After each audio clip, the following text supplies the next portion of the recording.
David Carter, a black billionaire, enters his own company, Carter Dynamics, dressed in a worn cardigan. Dismissed as a trespasser by staff who don't recognize him, he faces humiliation in the lobby he built. With evidence of a fraudulent deal in his bag, David's quiet resolve sets the stage for a dramatic confrontation to save his legacy. The gleaming skyscraper pierced the Manhattan skyline like a monument to ambition, its glass facade reflecting the hustle of the city below. Inside, the lobby buzzed with the efficient rhythm of corporate life, employees swiping badges, heels clicking on marble floors, and the faint hum of elevators ferrying executives to their lofty domains. But on this crisp autumn morning, a man in his late 50s stepped through the revolving doors, his appearance a stark contrast to the polished suits around him. He wore a faded cardigan that once belonged to his late wife, scuffed shoes that had seen better days, and carried a simple canvas bag slung over his shoulder. No one gave him a second glance at first. He blended into the background like any ordinary visitor. Yet this was no ordinary man. This was David Carter, the black billionaire founder and former CEO of Carter Dynamics, the tech giant he'd built from a Brooklyn garage into a Fortune 500 powerhouse worth billions. David's eyes lifted to the massive portrait dominating the far wall, a younger version of himself, sharp in a tailored suit, exuding the confidence of a man who'd conquered the world. The irony twisted in his gut like a knife. 7 years ago, he'd stepped down from daily operations, trusting the company to the hands of those he'd groomed. Retirement had been a quiet life of philanthropy and reflection.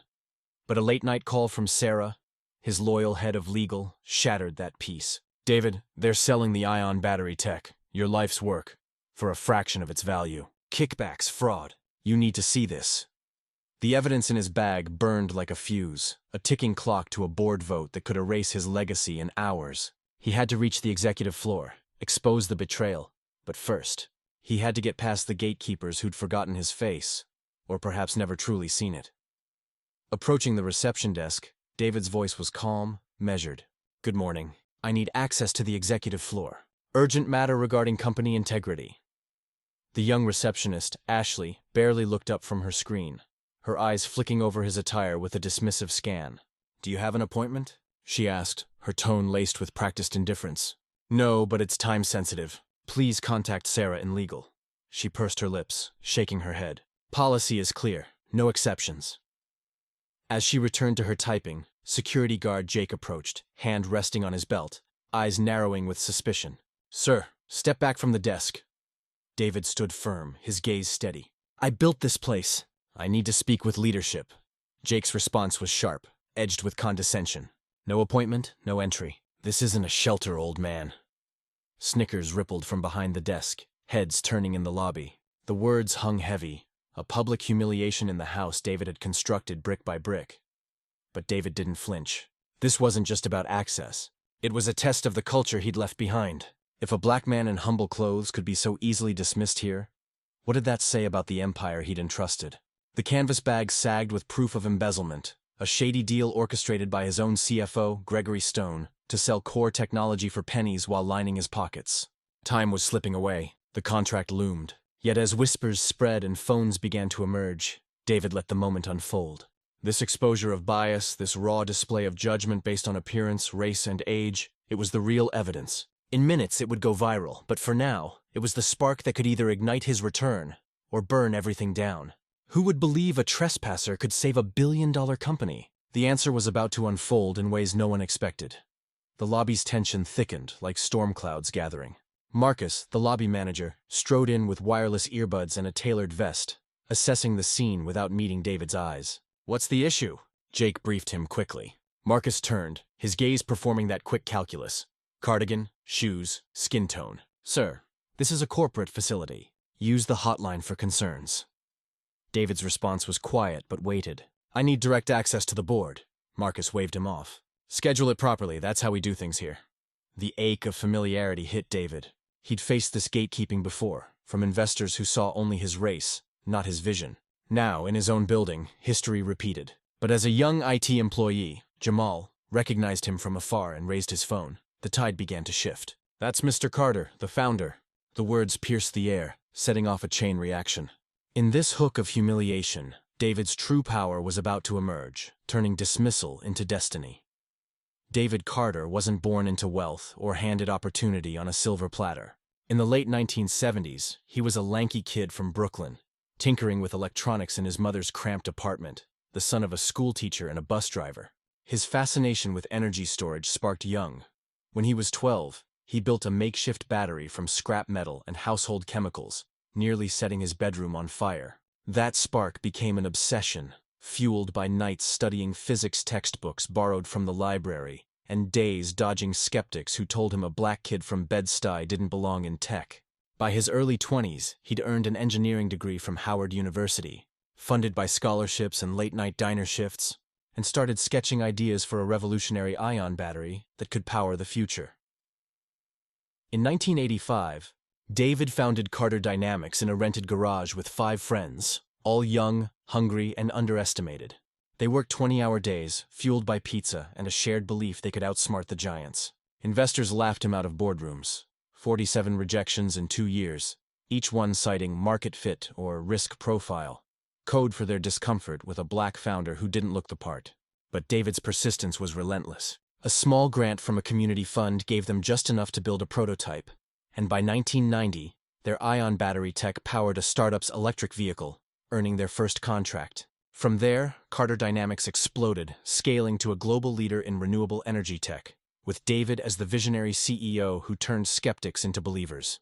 By 2015, the company was valued at $30 billion, and David, now in his 50s, was a celebrated figure, gracing Forbes covers and speaking at Davos, though he never forgot the sting of those early dismissals.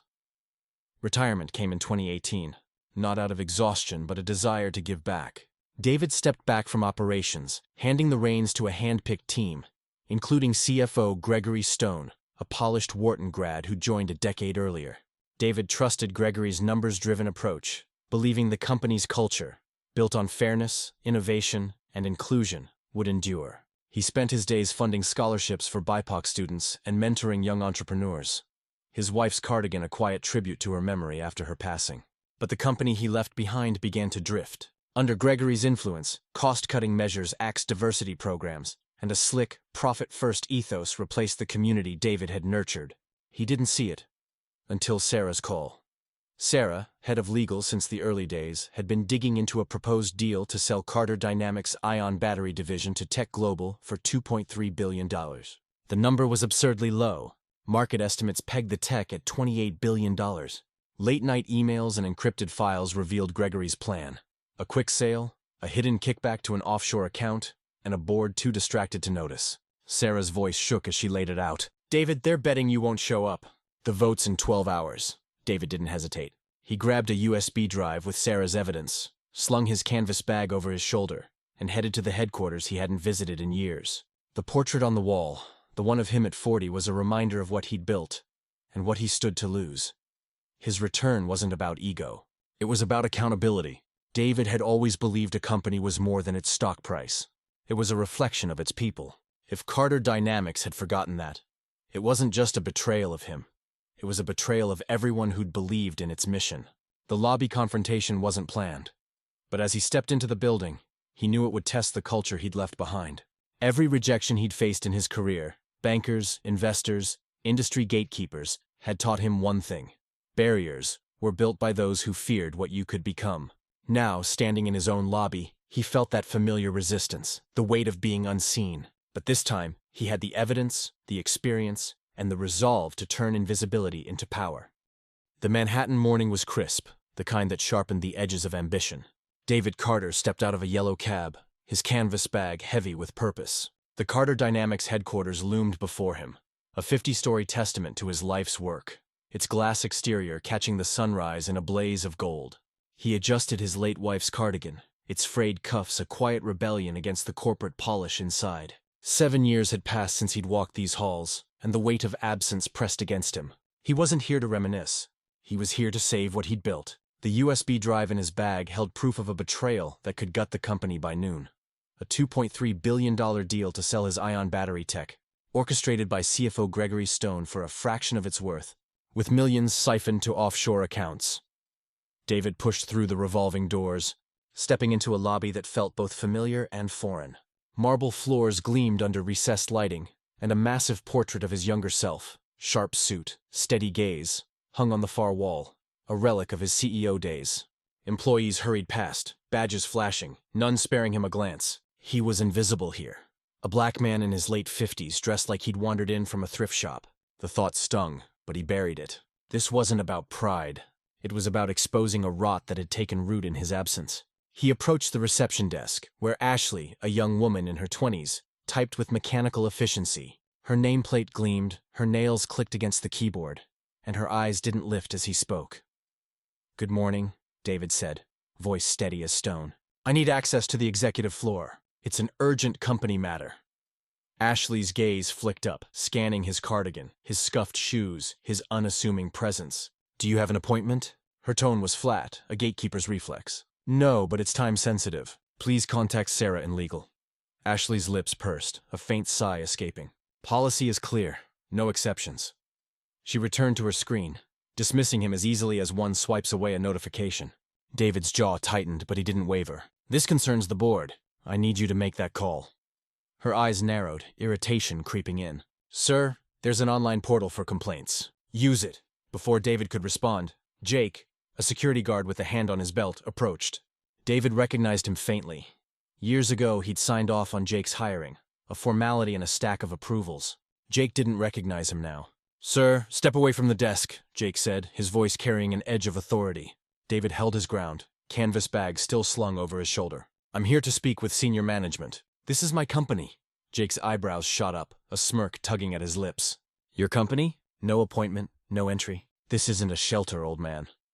The words landed like a slap, drawing snickers from two other guards behind the desk. Heads turned in the lobby, a ripple of attention spreading. David's eyes flicked to the portrait above, the irony biting deeper.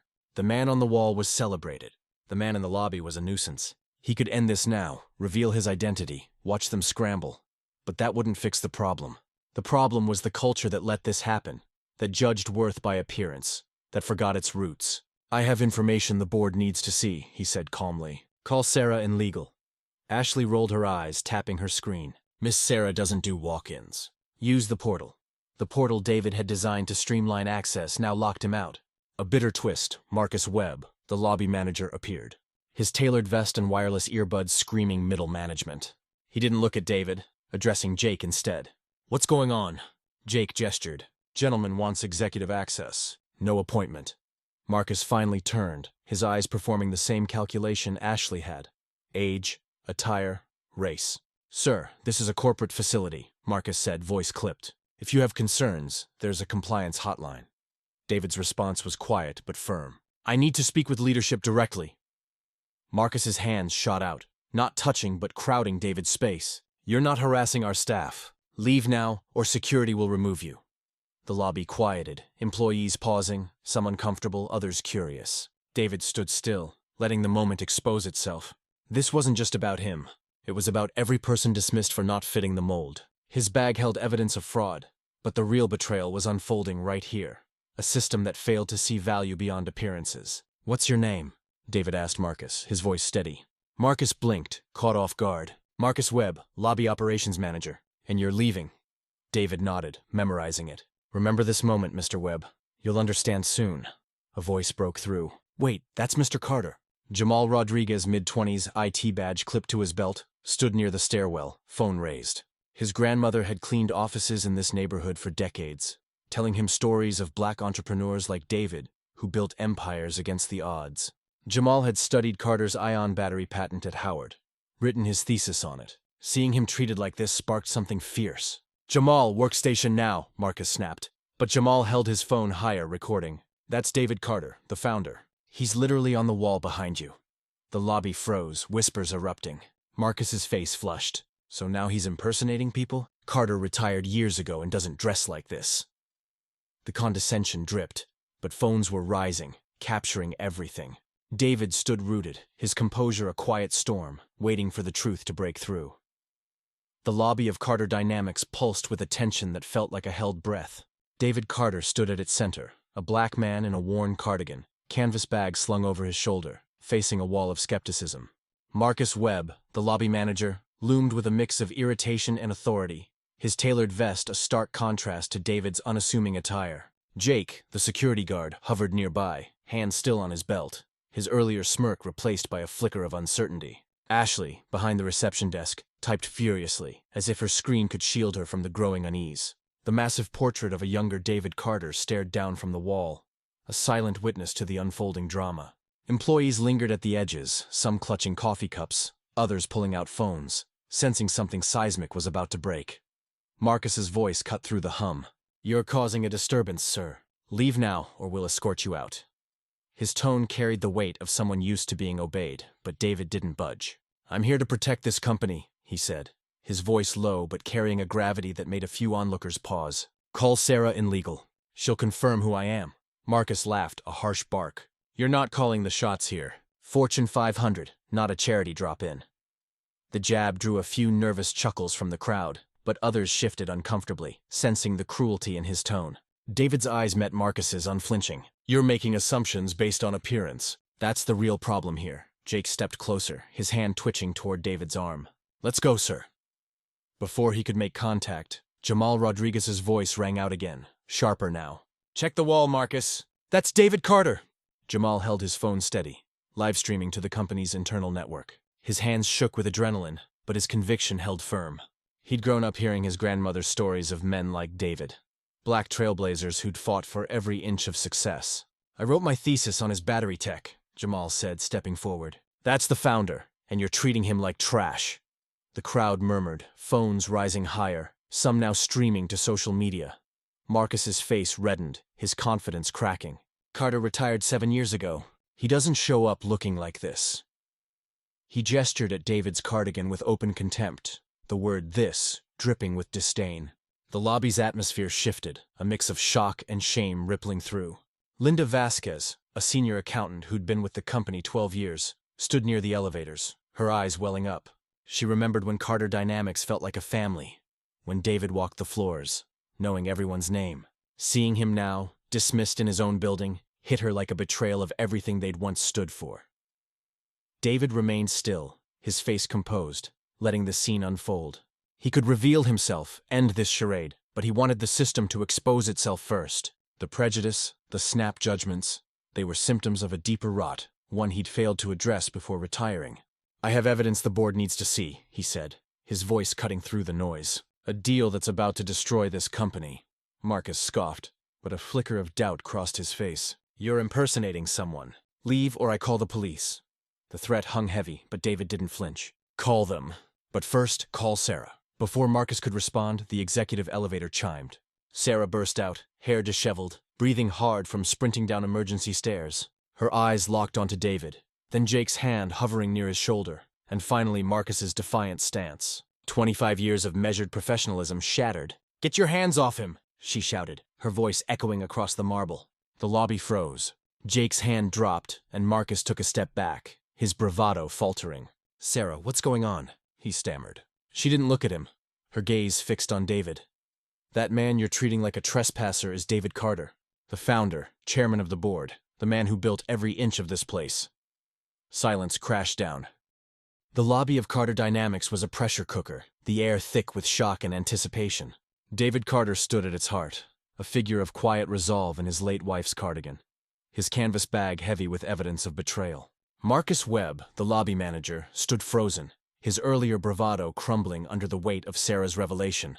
This was David Carter, the founder. Jake, the security guard, stepped back, his hand no longer threatening, his face a mix of regret and confusion.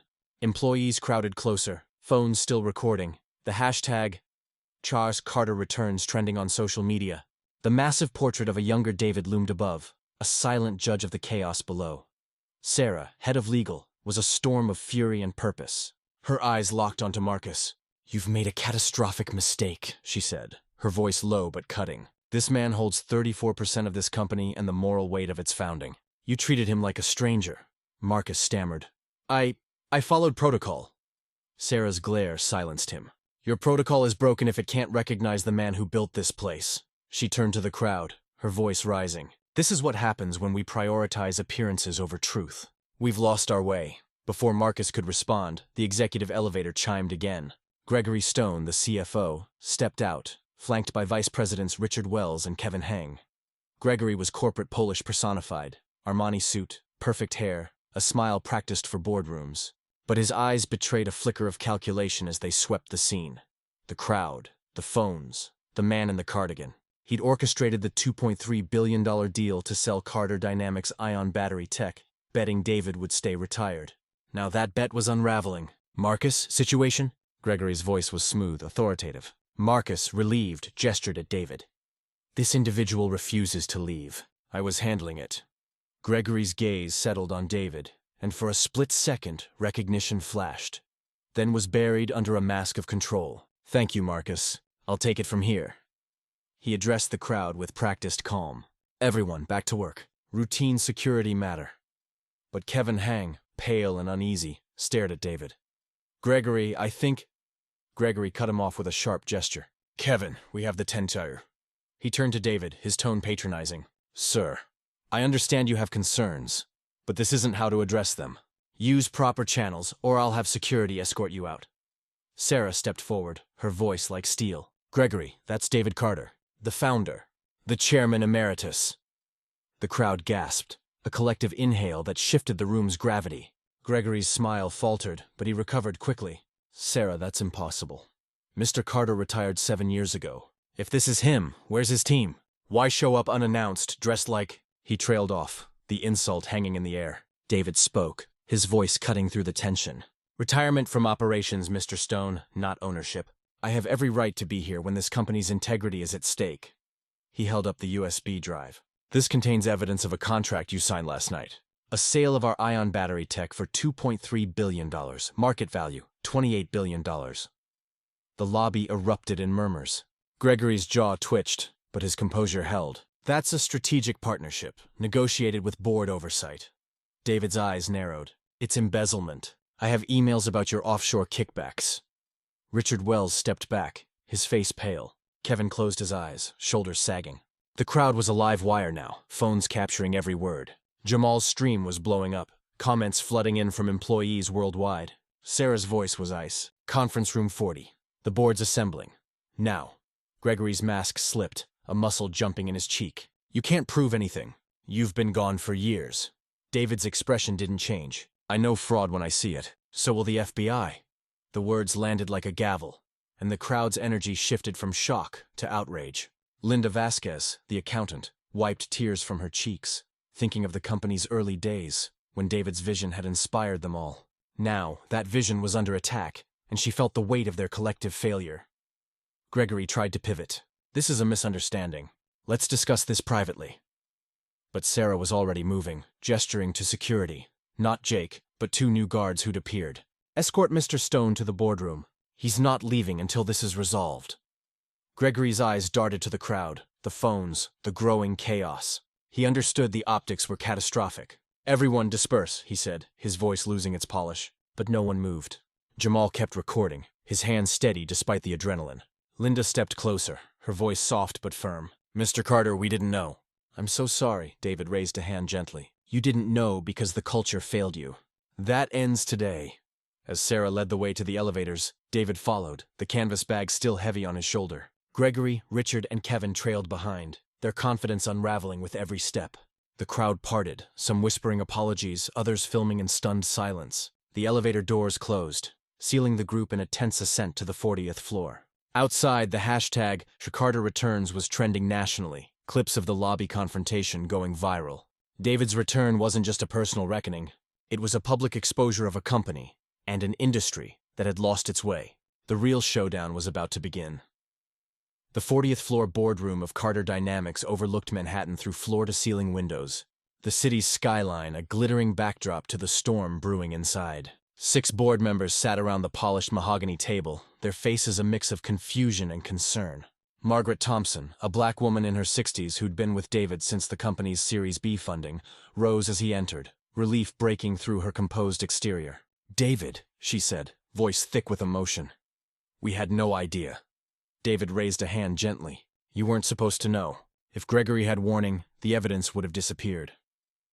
He set his canvas bag on the table, the USB drive inside a ticking bomb. Gregory Stone entered with Richard Wells and Kevin Hang, his Armani suit still impeccable but his smile strained. caught between conciliatory and condescending. David, if you wanted a board meeting, proper notice. Sarah cut him off, her voice sharp. This is a criminal matter, Gregory. David connected his laptop to the main screen, the room's tension coiling tighter. The first slide appeared, an email between Gregory and Tech Global's CEO, outlining the ion battery tech transfer for $2.3 billion, a fraction of its $28 billion market value. The board leaned forward, murmurs rising. Margaret's hand went to her mouth, and James Ortiz, another board member, pushed back from the table, as if distance could shield him from the truth. David advanced to the next slide. Wire transfers to a shell corporation. Gregory's name as sole owner. The room grew colder. This is your offshore account, David said, his voice steady but unrelenting. You buried the real financials, claimed the battery division was failing, and pushed a fire sale to line your pockets.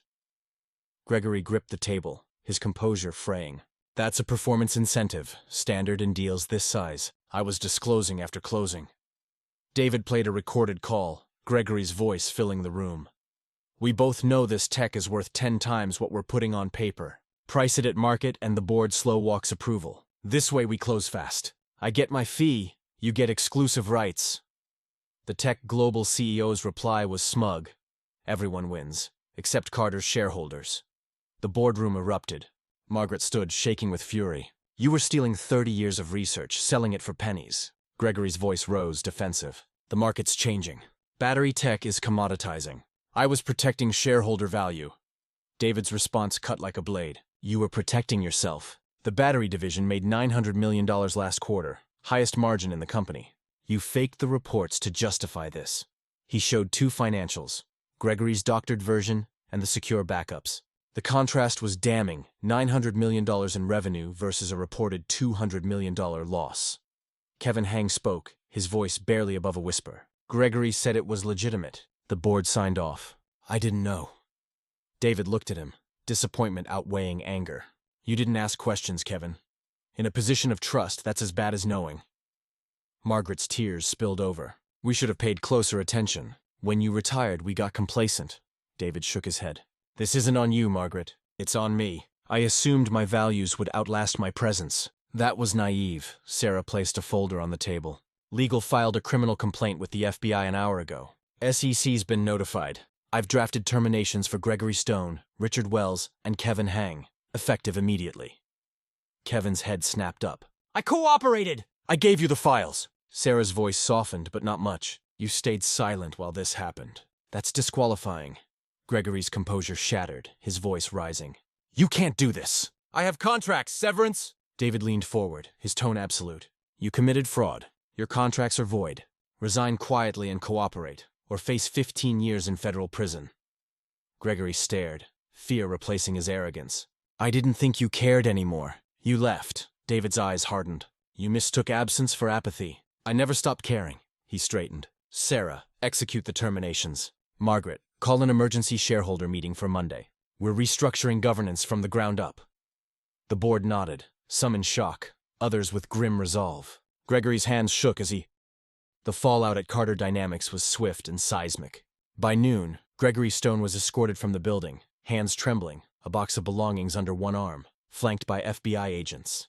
Images of his exit went viral, shared across social media with captions like Fraud Falls and Carter's Comeback. Richard Wells was removed from 3 other corporate boards by day's end, his reputation in tatters. Kevin Hang issued a public resignation, his statement heavy with regret, but the financial press was merciless. Silence is complicity with better PR. The company's stock, battered by early uncertainty, surged 23% as investors rallied behind David's return and the promise of restored integrity. Marcus Webb faced his own reckoning. Sarah delivered the news personally in a quiet office off the lobby. You're being transferred to the mailroom, she said, her voice firm but not unkind. Mandatory 6-month training on corporate culture and conduct. You're not fired, but you need to understand why you were wrong. Marcus nodded, pale, his earlier arrogance gone. Jake, the security guard, kept his job after a private meeting with David. You followed orders, David told him. But orders don't absolve you from thinking. I'm giving you a second chance. Jake's public apology, posted on the company network, was raw and earnest. He joined the new DEI committee, determined to earn his redemption. David moved quickly to transform the company. The BIPOC scholarship program, gutted under Gregory's cost-cutting, was reinstated with double the funding. At a packed town hall on Friday, broadcast to employees across 3 continents, David stood at the podium, his cardigan replaced by a simple blazer, but his presence no less commanding. Carter Dynamics was built on fairness, opportunity, and respect, he said. We lost sight of those principles. Today, we reclaim them. The auditorium erupted in applause, remote employees flooding chat with support. New policies rolled out. Mandatory bias training, a revamped hiring process to prioritize diversity, and an open-door policy for reporting concerns directly to leadership. The FBI moved with precision. Gregory's offshore accounts were frozen, his passports surrendered. Forensic accountants uncovered a web of shell corporations linking him to executives at partner firms, turning the case into a federal priority. Gregory faced up to 15 years for fraud, with the Justice Department eager to make an example of high-profile corporate crime. The cultural ripple effects were profound. Carter Dynamics became a case study in business schools, with professors dissecting the dangers of passive boards and unchecked ambition. Tech industry leaders quietly audited their own practices, wondering how many Gregorys lurked in their shadows. David walked the halls again, no longer invisible. Employees stopped to shake his hand, some apologizing, others sharing stories of how his company had changed their lives. At Ashley's desk, he paused. She looked up, pale with guilt. "Mr. Carter, I'm so sorry. I didn't know." He raised a hand gently. "You didn't know because no one taught you to look beyond surfaces. That's on us. Now you know. What you do next matters." Ashley nodded, tears in her eyes, vowing silently to do better. The broader impact was undeniable. Social media buzzed with Tyshon Carter returns, sparking debates about bias in corporate America. Commentators praised David's restraint, his choice to let the system expose itself before acting. He didn't just save his company, one analyst wrote. He held a mirror to an industry. David's focus wasn't on the headlines but on the work. He met with employees, listened to their concerns, and began rebuilding the community he'd lost in his absence. The portrait of his younger self, once in the lobby, now hung in his office. A reminder of the empire he'd built, and the responsibility to protect it. By week's end, David sat in his repainted office, deep blue walls catching the morning light. The company felt alive again, its pulse quickened by purpose. Sarah stopped by with a stack of scholarship applications, over 3,000 in the first week. "People believe in us again," she said. David smiled, a rare moment of unguarded hope. "They believe because we showed up." The road ahead was long, new governance, new hires, new accountability. But for the first time in years, Carter Dynamics felt like home. A week later, David Carter sat in his office, the Manhattan skyline glowing beyond his window. Kesha Robinson, a CNN business journalist, faced him, recorder on, notebook open. "How does it feel to be vindicated?" she asked. David considered, his eyes drifting to the city below. "Vindicated suggests I wanted validation," he said. "I didn't. I wanted accountability. There's a difference." He leaned forward, voice measured. "What happened in that lobby, Marcus, Jake, Ashley dismissing me, wasn't just prejudice. It was a culture that let prejudice thrive. When leadership doesn't prioritize respect, it cascades," Kesha pressed. "You built this company. How did it drift so far?" David nodded, owning the critique. "I confused succession with abdication. I retired, assuming the values I instilled would hold. That was naive. Culture's a garden. You have to tend it daily." He spoke of the early days, 5 people in a garage, fueled by dreams and grit. "We were a community, not just a company. Scaling lost that intimacy. I should have built systems to preserve it." On Gregory's betrayal, David was blunt. "He's a symptom of a system that rewards short-term gain over integrity. I'm angrier at myself for letting those conditions form." Kesha's final question cut deep. "What's the takeaway?" David looked at his portrait, now in his office. "Power isn't titles or wealth, it's creating change. Start small. See the person in front of you, not their utility. If we all did that, stories like mine wouldn't exist." For the camera's closing segment, David spoke directly to viewers. "You don't need to be a billionaire to matter. Tomorrow, notice who's overlooked in your workplace, who's interrupted, who's dismissed. Speak up. It's not dramatic, just say, 'That's not fair.'" Small acts build cultures of respect. If you're in leadership, know that values don't sustain themselves. Stay vigilant. And if you're the one being told you don't belong, hear this. Their failure to see you isn't your failure. It's theirs. Keep going. Build systems where the next person walks in and belongs. That's legacy. He paused, a spark of defiance in his eyes. The system doesn't change because we ask nicely. It changes because we refuse to accept it. So refuse, build better, and never let them tell you you don't belong in a house you built.